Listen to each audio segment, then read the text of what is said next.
दोस्तों नमस्कार।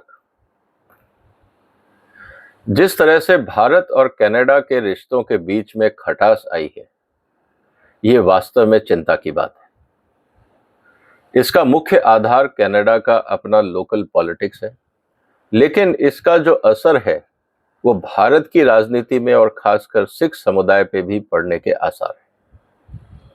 ये गंभीर मामला इसलिए है क्योंकि जिस तरह से घटनाक्रम चल रहा है उसका भारत में और भारत के साथ साथ विदेशों में भी भारत के अंतर्राष्ट्रीय संबंधों पर इसका असर पड़ने की उम्मीद है। आज हम इस पर डिटेल में चर्चा करेंगे और ये देखेंगे कि किस तरह से आने वाले दिनों में जो पंजाब की पॉलिटिक्स है या जो सिख पॉलिटिक्स है कनाडा में, वो किस तरह से हावी होगी और आने वाले दिनों में भारत और कनाडा के जो संबंध हैं उसमें क्या सुधार की उम्मीद है, इस पे भी हम थोड़ी सी चर्चा करेंगे। दोस्तों, सबसे पहले हम ये जानने की कोशिश करते हैं कि जो सिख समुदाय है कनाडा में वो कितना इन्फ्लुएंशियल है। इस बात को हमें समझना होगा कि टोटल जो मेंबर ऑफ पार्लियामेंट सीट है कनाडा की वो है करीब 338 एमपी सीट्स, और उसमें करीब 18 सीटें ऐसी हैं जिसमें इस समय सिख समुदाय के जो प्रत्याशी हैं वो इलेक्टेड रिप्रेजेंटेटिव है। अगर आप इसका रेशो निकालते हैं तो निश्चित रूप से ये रेशो काफी ज्यादा है पॉपुलेशन के हिसाब से। कनाडा के अंदर जो सिख पॉपुलेशन है उसकी जो टोटल आबादी है, करीब 4 करोड़ के आसपास कनाडा की आबादी है, उसमें करीब 8 लाख के आसपास सिख है। करीब 2-2.25% अगर हम निकालें टोटल जो सिख आबादी है वो है कनाडा में, और अपनी आबादी के अनुपात से ज्यादा सीटें member of parliament Sikh community लेके आती है। ये अपने आप में एक बहुत बड़ा अचीवमेंट है। ये अचीवमेंट इसलिए है क्योंकि सिख कम्युनिटी ने अपने आप को कनाडा में काफी ऑर्गेनाइज्ड कर लिया है, और ये एक अच्छी बात भी है भारत के लिए भी और वहां जो सिख रहते हैं उनके लिए भी एक अच्छी बात है। लेकिन इस ऑर्गेनाइज्ड कम्युनिटी को अगर हम भारत विरोधी गतिविधियों में इस्तेमाल करेंगे तो ये निश्चित रूप से भारत के लिए अच्छी बात नहीं है। अब सवाल ये है कि जो सिख कम्युनिटी है इसका डोमिनेंस क्या अभी हुआ है या ये शुरू से था। अगर हम कनाडा में सिख कम्युनिटी का अगर इतिहास देखें तो करीब 100 साल से ज्यादा पुराना इतिहास है, करीब 120 साल पुराना इतिहास हो गया। जब हम 120 साल पुराने इतिहास की बात करते हैं, जब शुरू में 4-5 लोग वहां पहुंचे थे और आज 8 लाख लोग वहां हैं, और पिछले 10-15 सालों में आबादी बहुत तेजी से बढ़ी है, ये इस बात को बताता है कि आने वाले दिनों में जिस तरह से भारत में पंजाब के सिखों का रुझान कनाडा में जाने की तरफ है, आने वाले दिनों में ये आबादी और तेजी से बढ़ेगी। इस बात को हमें समझना होगा। अब जो कनाडा के सिख हैं वो फाइनेंशियली भी काफी सुदृढ़ है। अगर आप देखें कनाडा के पास जितनी जमीन है, इनफैक्ट जो कनाडा का एरिया है वो अमेरिका से भी थोड़ा ज्यादा ही है, लेकिन कनाडा की आबादी मात्र 4 करोड़ है, जबकि अमेरिका की आबादी करीब 33 से 35 करोड़ के आसपास है। जब इतनी कम आबादी है और संसाधन भरपूर है, कनाडा का ऑलमोस्ट 1/3 से ज्यादा एरिया फॉरेस्ट्री में है, इतनी बड़ी जमीनें हैं तो वहां माइंस भी हैं, वाटर बॉडीज भी हैं, एग्रीकल्चर लैंड भी है, लेकिन वहां बाजार नहीं है, लेबर नहीं है। जब हम इन सब बातों को ध्यान में रखते हैं तो ये बात समझ में आती है कि कनाडा के पास रिसोर्सेज तो बहुत है लेकिन मैन पावर नहीं। जब मैन पावर नहीं है तो उनको कहीं से भी अगर मैन पावर मिलेगी तो वो उसका स्वागत करेंगे, और अगर उनको सिख कम्युनिटी मिलती है जो मेहनती है, जो झाड़ू है, तो निश्चित रूप से उसका असर आपको वहां के समाज में देखने को मिलेगा। और जो मैंने आपसे चर्चा करी कि वहां जो पॉलिटिकल इन्फ्लुएंस है सिख कम्युनिटी का वो बहुत ज्यादा है, और जो करंट प्राइम मिनिस्टर हैं अगर उनको ये जो सिख कम्युनिटी के एमपीज अगर समर्थन नहीं देंगे जो करीब 20 के आसपास एमपीज हैं जिन पे सिख पॉपुलेशन का इन्फ्लुएंस है, तो वो सरकार गिर जाएगी। इसीलिए जो कनाडा के प्राइम मिनिस्टर हैं, उनकी मजबूरी है कि उनको सिख कम्युनिटी को साथ लेके चलना है। और सिख कम्युनिटी को भी ये पता है कि अगर उनके भरोसे सरकार है तो उनकी बातें मानना भी वहां की सरकार की मजबूरी है। इसीलिए अगर आप देखेंगे तो कई चीजों पे वहां पे सिख कम्युनिटी ने अपने लिए जो भी दिक्कतें थी और जो भी उनको सुविधाएं चाहिए थी, जो भी कानूनों में बदलाव कराना था, वो लगातार करवाते रहे। उदाहरण के लिए कनाडा में रूल था कि आप कृपाण ले जाके नहीं, किसी भी जो पब्लिक समारोह है आप उसमें कृपाण नहीं ले जा सकते। अल्टीमेटली वहां की सरकार को कृपाण ले जाना अलाउ करना पड़ा। इसी तरह से पगड़ी पहन के आप नहीं जा सकते क्योंकि उसमें आपको रिलीजियस रिप्रेजेंटेशन का दिखता है, जो वहां पे वो कहा जाता है कि नहीं, हम नहीं चाहेंगे कि किसी भी तरह का रिलीजियस सेंटिमेंट्स वहां के ऑफिशियल फंक्शंस, कॉलेजेस या स्कूल्स में दिखे। लेकिन अल्टीमेटली वहां की सरकार को टर्बन को परमिट करना पड़ा। ये है इन्फ्लुएंस वहां पे कनाडा में। अब आप ये कहेंगे तो ऐसा अलग भी होगा, ऐसा नहीं है।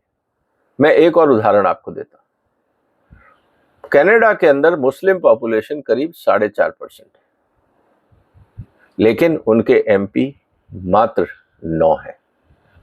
इसका मतलब भारत के जो सिख हैं या जो सिख कम्युनिटी है कनाडा के अंदर, उनकी पॉपुलेशन है 2-2.25%, लेकिन एमपीज हैं करीब 18 से 20 के बीच में।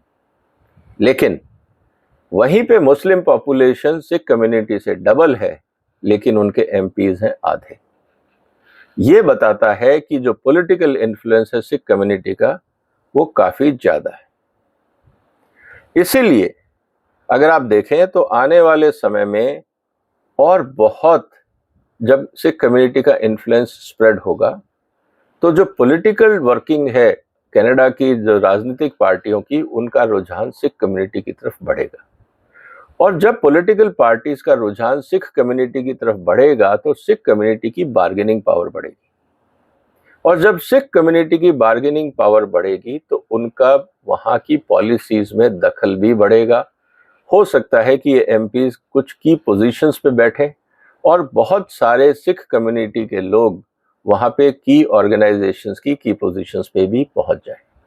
क्योंकि शुरू में तो सिख कम्युनिटी आई थी एज ए वर्किंग क्लास या लेबर क्लास, लेकिन लेटली जो सिख कम्युनिटी के बच्चे कनाडा में पैदा हो रहे हैं, करीब 40% आबादी जो सिखों की है कनाडा में, वो 40% वो लोग हैं जिनका जन्म कनाडा में ही हुआ है, तो वो वहां के नेचुरल सिटीजन हैं। इसीलिए उनको किसी भी की पोजीशंस पे अपॉइंट करने में कैनेडियन सरकार को दिक्कत नहीं होगी। तो जब आप वहां की पोजीशंस पे होंगे, पॉलिटिकल सिस्टम में आपका इन्फ्लुएंस होगा, तो बहुत मुश्किल है कि कनाडा की जो पॉलिटिक्स है या पब्लिक पॉलिसी है वो सिखों की भावनाओं को इग्नोर करके आगे बढ़े।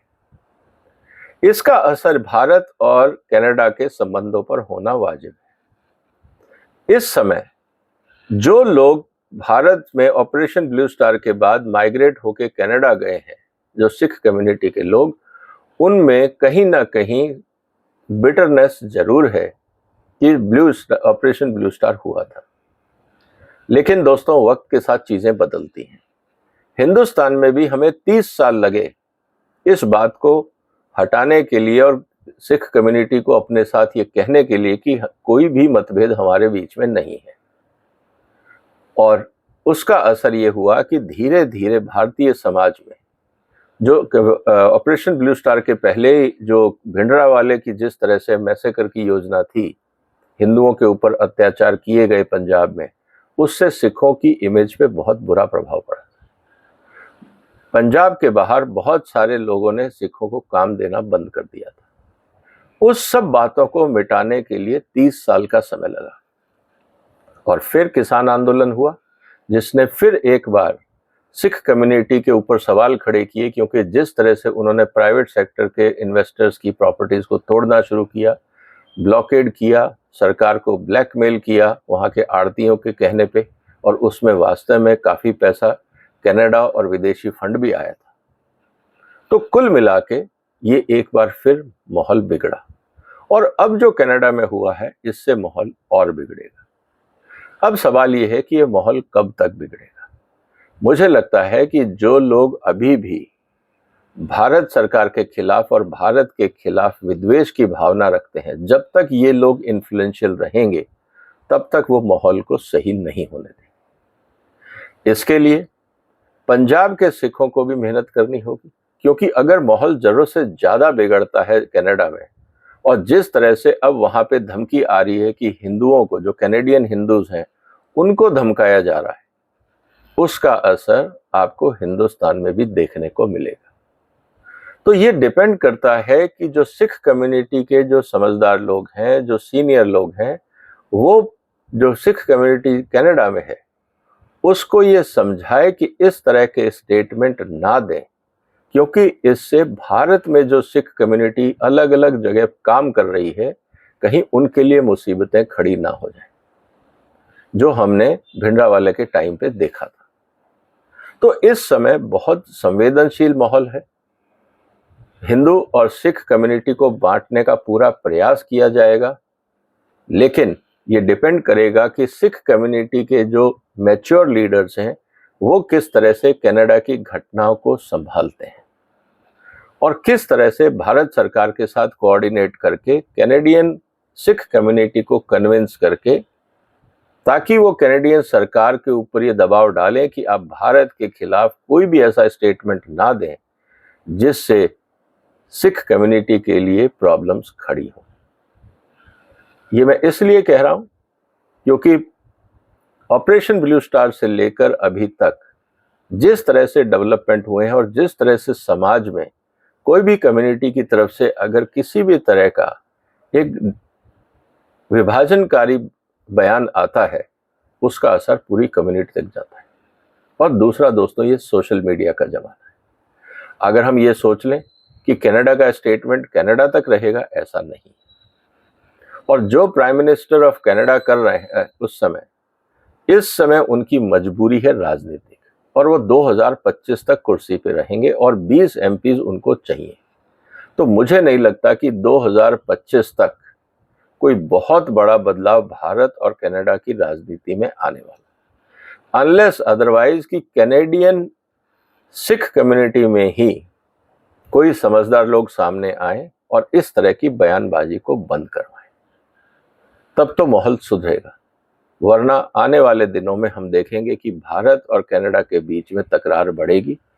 इसका अंतर्राष्ट्रीय प्रभाव भी हमें देखने को मिलेगा, और उसका असर ओवरऑल जो कम्युनिटी है उस लेवल पे, अंतर्राष्ट्रीय स्तर पे, और भारत में और कनाडा में रहने वाले हिंदूज और सिख कम्युनिटी के बीच में भी उसका असर देखने को मिलेगा। उसका राजनीतिक और सामाजिक स्तर पर क्या और असर होगा, उसकी मैं चर्चा डिटेल में आपसे करूंगा अलग से, क्योंकि कैनेडियन सिस्टम के साथ मैंने काफ़ी काम किया है, वहाँ के कुछ प्रोजेक्ट्स भी हमने किए, वहाँ के लोगों की सोच के बारे में थोड़ा पता है, तो मैं अपनी जानकारी आपके साथ साझा करूंगा। उम्मीद है कि आपको इस पूरे घटनाक्रम का बैकग्राउंड समझ में आया होगा, और किस तरह से सिख कम्युनिटी का इन्फ्लुएंस वहाँ की सरकार पर है। आप इस वीडियो को शेयर कर सकते हैं, इस चैनल को सब्सक्राइब कर सकते हैं, और उम्मीद है कि आप अगले मुद्दे के लिए भी मेरे साथ जुड़ेंगे। तब तक वंदे मातरम।